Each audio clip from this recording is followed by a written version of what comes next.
jump? From up here? Not necessarily.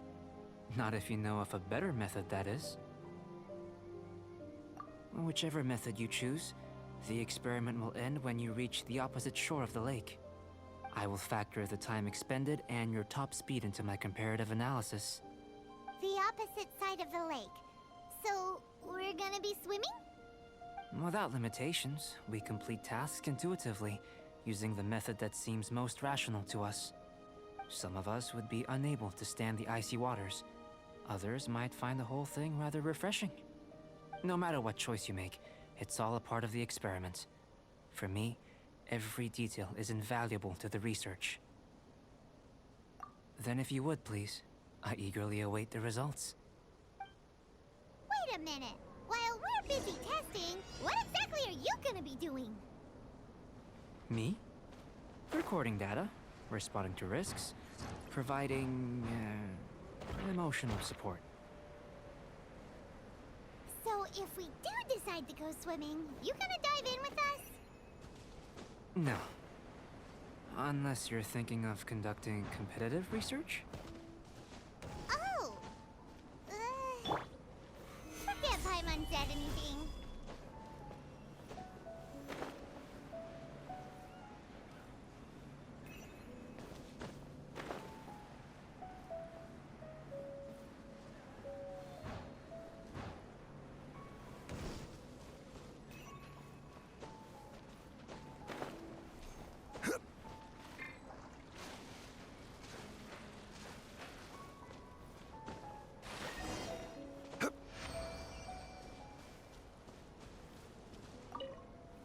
Great work. I've never seen a performance quite like it. Your reputation precedes you, Traveler. The data shows that you're easily outperforming the average citizen in Mondstadt. But you followed us the whole way without breaking a sweat! Me? Actually, I used alchemy to cheat a little. But anyway, if it turns out that the natural laws of Teyvat do not affect you, I should be able to make various inferences about the otherworldly civilization you belong to. If the natural laws of Teyvat do affect you, then I shall be able to make inferences into the kind of evolution that would occur under the absence of such effects. The innumerable possibilities that this could present, the captivating insights, it would be something to savor again and again. But how does this help your research? You've helped me to unravel many of the problems that were holding it back. When we return to the campsite, I should be able to show you something interesting.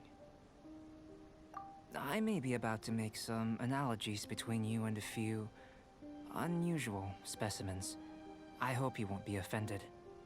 Gold, petrified trees, a sun 8 times the size of our own. The essence of the investigative process is enthralling, but such feelings are inevitably fleeting in nature. I'm willing to pour all my energy into research, and yet specimens are finite. As the unknown transitions into the realm of scientific understanding, the feeling of enlightenment is lost. All these things that start out as objects of fascination end up possessing the prosaic mundanity of a sunsetia or a sweet flower. They cease to be noteworthy.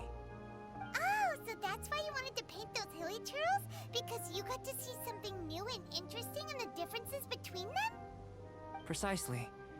To quote my exact words from earlier, these creatures are, for the most part, quite boring, not worth closer inspection. There is precious little about them that serves to pique my curiosity now. So after all these experiments, are we gonna be, like, boring to you? Like some basic draft of a sketch? Of course not. You have been of great assistance to me, and I will remember this friendship for a lifetime. Now, before we head back to the campsite, there's one more experiment. Intelligence. Follow me. There are some other ruins nearby.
imagine you must have encountered more than a few conundrums during your travels.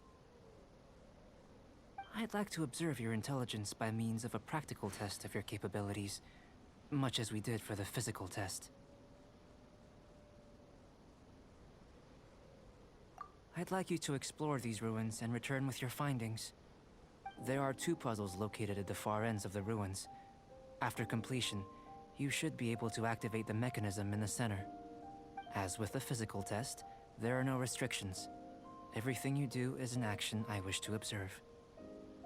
Remember that this is a test of intellect, so should you get lucky in any way, that won't be factored in as part of the test. So, let's see you in action. Start wherever you like.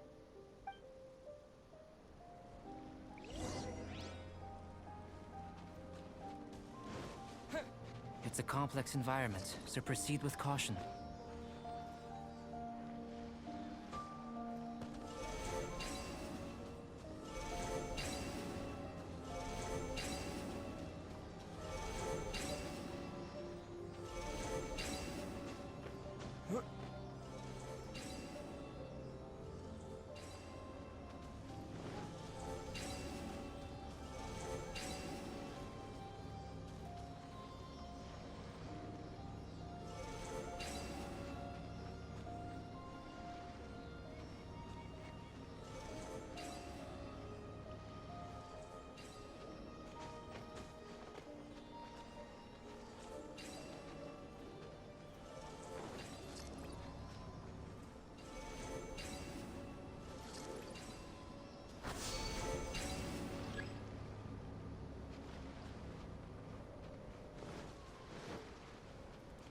Sealy like these are a common sight in the mountains. Returning them to their rightful places is up to you.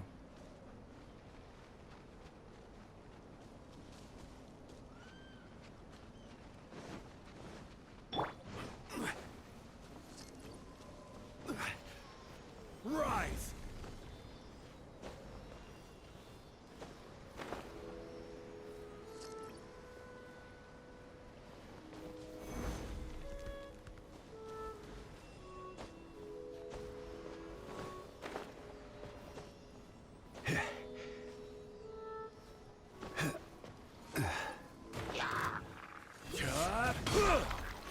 Solidify!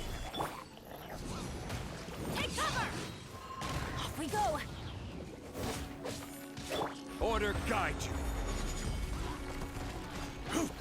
Shiver!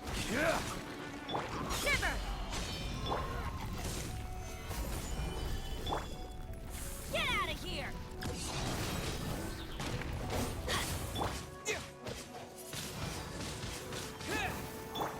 Judgment!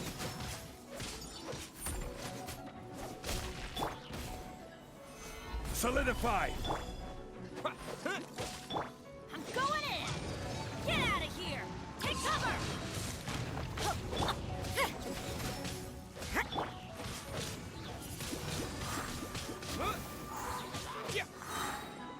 With the wind!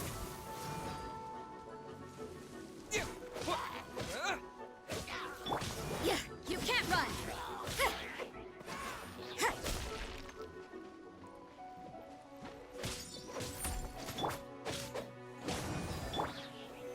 Solidify! Get out of here! Take cover!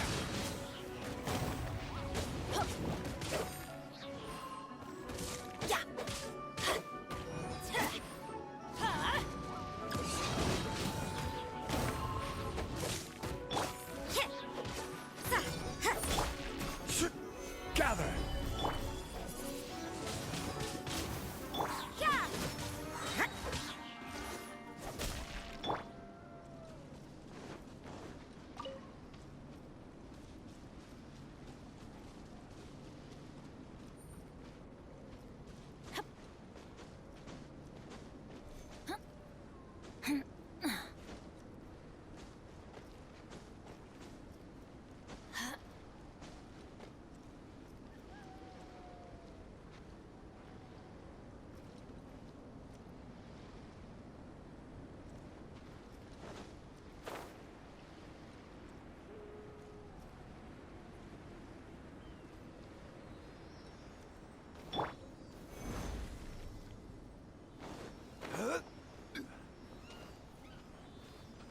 Quake!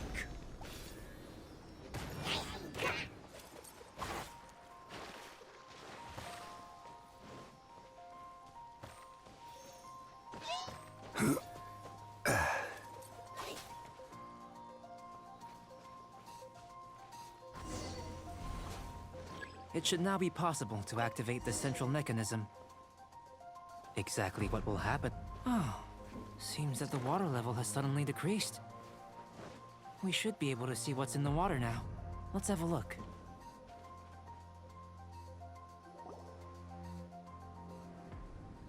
What's this?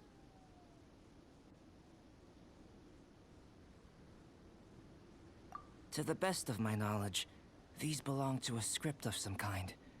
They can be found all over Teyvat, but they've never given up their secrets.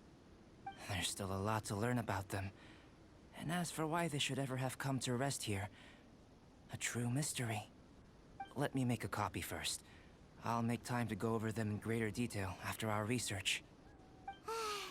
Another thing for the don't understand list. Unsolvable mystery this, weird experiment that. It'd be nice to get some cool results for once. Seems like if you want the reward, you gotta pay the price. I've truly gained a lot from all this. Comparatively, the little reward I can offer is too small to mention. Let me return to the campsite first.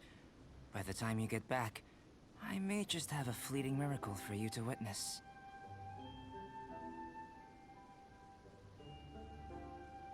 Paimon's kinda looking forward to seeing the results of all this brain ache. Unless you can think of anything better to do, let's head back to the campsite. Not so fast. You're not leaving until I'm convinced that nothing dangerous is going on here. You! You didn't leave the mountain? I most certainly did not. And I've witnessed everything that you and Albedo have been up to. I must say, you let your guards down. Or maybe you were drawn in by his compelling-sounding hypothesis and friendly demeanor.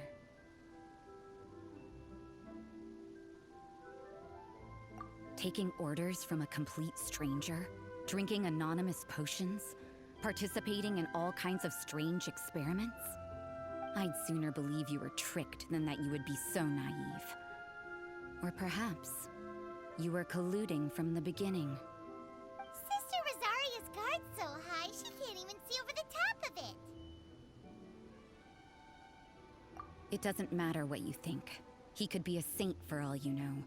But I understand him a little better than you, Outlander. I'm only concerned with one thing. Whether his alchemy has transformed you into something more sinister. No way! Paimon would have sensed it. And anyway, he didn't even use any alchemy. With an alchemist of his level, you wouldn't sense a thing. In any case, I'm not about to let a potential threat back into Mondstadt. So, what are you gonna do? I've got to hand it to you. You have your moments. If I can be sure that nothing you came into contact with is dangerous, that's good enough for me. I've investigated everything else. The only items left on the agenda are these symbols. But we don't even know what they mean. That much is true. Not to mention, seems like there's nothing more to them. But for insurance purposes, I'd better make a copy. This is now a location of interest. Regular patrols should be set up here. Now then, all things considered, I deem that you pose no immediate threat. Which is what I was hoping. I would have been one very unhappy sister if you'd made me work overtime on your account. Overtime? Before we go our separate ways, Outlander, a word of advice. Don't be so quick to trust Albedo, and don't repeat the same mistakes that you did this time. You made a lot of rash decisions today. She's gone! So stubborn. Mondstadt doesn't have many people like that.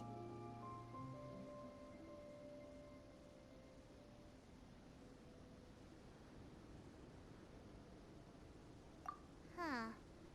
Never mind her. Let's go see Albedo.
you're back. Good timing. I've just about reached the conclusion. You took quite a while. Did you get held up on the way back? I wouldn't worry. She's just doing her job. Time for the results. We got a myriad of data today, and it was very difficult to finish all the research in one go. But the integral preliminary conclusion that I can offer you is you're very much like a human from this world. You couldn't tell that just by looking? We spent all day working our butts off for that? Please, I understand that this may have seemed self-evident to you, but in fact, nothing in this world should be taken for granted. Have you ever considered that the world of Tevat may have a natural hostility to Outlanders? I mentioned the natural laws of this world. You're able to converse with me here without consequence, and nothing seems amiss. But it's arguably a small miracle. The only other life form that, like you, has come here from afar is the seed that I mentioned. Under the effects of Tevat's natural laws, it isn't even able to sprout, let alone bloom. But after I observed you, I had another idea. Imitating you helped to inspire my alchemy. And so... Whoa! It looks like something's appearing! the transition from nothing into something, from shoot to stem, and now to fruition. Is not nurturing otherworldly life also nurturing the world itself?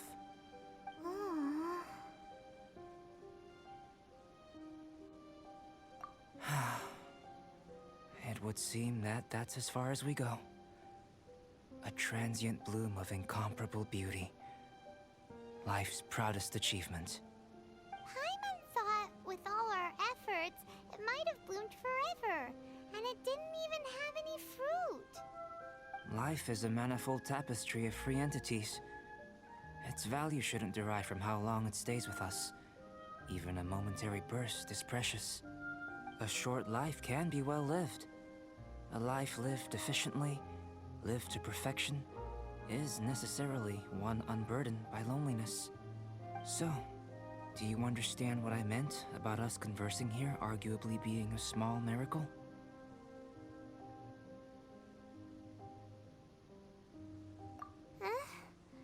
Things feel a little heavy right now.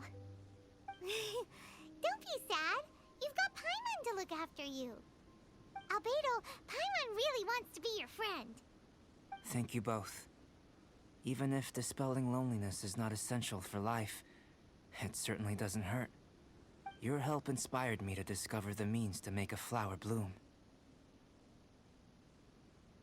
I mean that the time I've spent traveling with you in the mountains was a valuable journey for me. In the future, if the need arises, can I solicit your help again? Well, glad I can count on you. I made a point throughout of telling him how ordinary the results were. But what was that sediment I saw forming at the bottom of the vial? It should not have been there. What could it mean? Those born of Earth are bound by its imperfections, but those born of chalk are free of impurities. You and I are alike, both composed of a substance that has yet to be fully defined. If, one day, I lose control, destroy Mondstadt, destroy everything, can I rely on you to stop me?